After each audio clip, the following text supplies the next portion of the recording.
అందరికీ నమస్కారం. నేను మీ Raghavender. Welcome to my channel.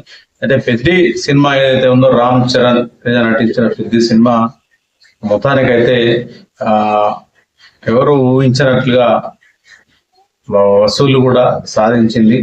మంచి వసూళ్లు సాధించింది. దాదాపు 300 కోట్ల వరకు సాధించిందని చెప్పేసి అయితే మరి ఇండస్ట్రీ నుండి టాక్ వినబడతా ఉంది. ఇంకా కలెక్షన్లు పెరిగే అవకాశం ఉందని చెప్తా ఉన్నారు.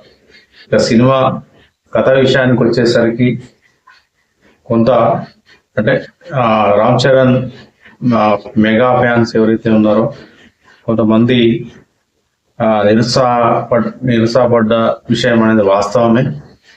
కానీ ఈ సినిమా అంటే ఒక సందేశాత్మక చిత్రంగా నాకైతే అనిపించింది. రామ్ చరణ్ మరి దర్శకుడికి సహకరిస్తూ దాదాపు 2 సంవత్సరాల పాటు సినిమా కోసం చాలా కృషి చేశాడు.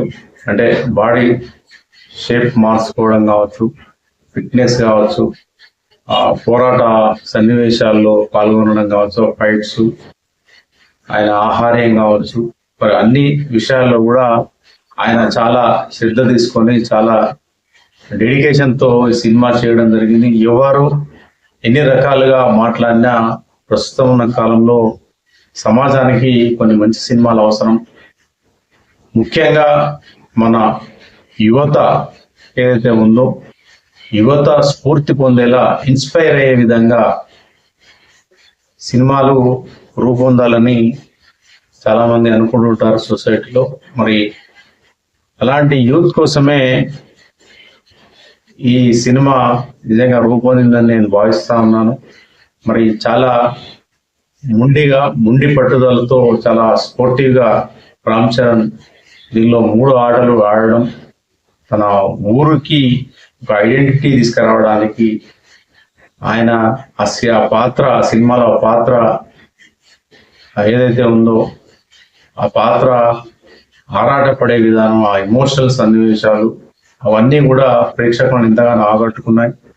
ఇక కలెక్షన్ల పరంగా మరి దూసుకెళ్ళలేదా, మరి cinema Pushpa, Dhurandhar, animal, KGF రికార్డులు బద్దలు కొట్టిందా లేదా అన్న విషయాలు పక్కన పెడితే ఇది ఒక మంచి సినిమా, అద్భుతమైన సినిమా.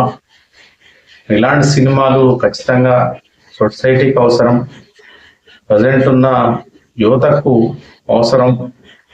ఇలాంటి ఆదర్శవంతమైన సినిమాలు సంవత్సరానికి ఒకటైనా రావాలి. నాకు తెలిసి పెద్ద సినిమాకు తప్పకుండా నేషనల్ అవార్డు వస్తుంది. మరి డైరెక్టర్ బుచ్చిబాబు 2 సంవత్సరాలు చాలా కష్టపడి అపరాత్రులు సినిమాను తెరకెక్కించడం జరిగింది. సినిమా టెక్నీషియన్లు కూడా చాలా కష్టపడి పనిచేశారు.